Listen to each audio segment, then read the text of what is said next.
আসসালামু আলাইকুম এভরিওয়ান। আজকে আমি আপনাদের সাথে ডিসকোন আইসক্রিমটা রিভিউ শেয়ার করব। তো ডিসকোন আইসক্রিমটা এত পরিমাণে হাইপ করেছে যে প্রত্যেকটা জায়গায় প্রায় স্টক আউট হয়ে যাচ্ছে। অনেক খোঁজাখুঁজির পরে ফাইনালি ফুলকলিতে পেয়ে গেলাম। তো এখন বলবো কেমন টেস্ট এটার।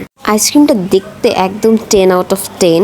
এখানে ফার্স্ট লেয়ারটা একটা চকলেটের লেয়ার, তো একদম থিক একটা লেয়ার, সাথে ক্যারামেল আছে, অনেক ক্রাঞ্চি ছিল। আমার কাছে এই লেয়ারটা সব থেকে বেশি ভাল লাগছে, মানে আমি জাস্ট মুখে দিয়ে চকলেটের রাজ্যে হারিয়ে গেছি এরকম লাগছিল। সাথে আইসক্রিমটা দেওয়ার পরে তো আরও অসাম লাগছে। আমি একটু ক্লোজ থেকে দেখাচ্ছি এটা কতটা থিক একটা লেয়ার। পরে হচ্ছে সেকেন্ড যে লেয়ারটা, এটা হচ্ছে কফি ফ্লেভারের। আমি অনেক রিভিউ দেখেছিলাম যে এটা খুব পরিমাণে মিষ্টি, যেহেতু আমিও মিষ্টি কম খাই, আমিও ক্যারামেলের লেয়ার দেখে ভেবেছিলাম হয়তো খুব বেশি মিষ্টি হবে, বাট না, এটার সুইটনেস একদমই ব্যালেন্সড। ফার্স্টের লেয়ারটার সাথে যখন আপনি খাবেন তখন আপনার কাছে আরও বেশি মজাদার লাগবে। এখানে চকলেটের একটা হিউজ অ্যামাউন্ট আছে। লাস্ট লেয়ারটার টেস্ট একদম আমরা যে ছোটবেলায় ক্যাডবেরি খেতাম একদম সিমিলার টেস্ট। ওভারঅল যদি রেটিং করি তাহলে আমি এটাকে দিব 8 আউট অফ 10।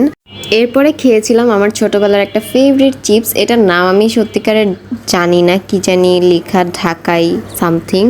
তো তারপরে ফ্রুটিকা দিয়ে আমরা খাবার দাবার শেষ করলাম। এরপরে একটু দেখতেছিলাম কোনো মিষ্টি নেওয়া যায় নাকি। পরে ভাবলাম থাক বাবা, এখন আর মিষ্টি নিব না। আপনাদের সাথে আমি অলরেডি ফুড রিভিউ শেয়ার করতে করতে আমি ওয়েট বাড়িয়ে ফেলছি, সো আমার ওয়েটটা কন্ট্রোল করা দরকার। তার জন্য হচ্ছে গিয়ে আর কোনো মিষ্টি নেইনি। একটু ঘুরে ফিরে আপনাদের সাথে দেখালাম যে কি কি আছে ফুলকলিতে, আপনারা কি কি পাবেন। পার্সোনালি আমার কাছে ফুলকলির পিস কেক যেটা, সেটা খুবই পছন্দ, কারণ একদম সফট হয় ওদের পিস কেক। আমি নর্মালি অন্য কোনো জায়গার পিস কেক খাই না, খুব একটা আমার ভালো লাগে না, বাট ফুলকলির পিস কেকটা খাওয়ার পর থেকে আমি ওটার ফ্যান হয়ে গিয়েছি।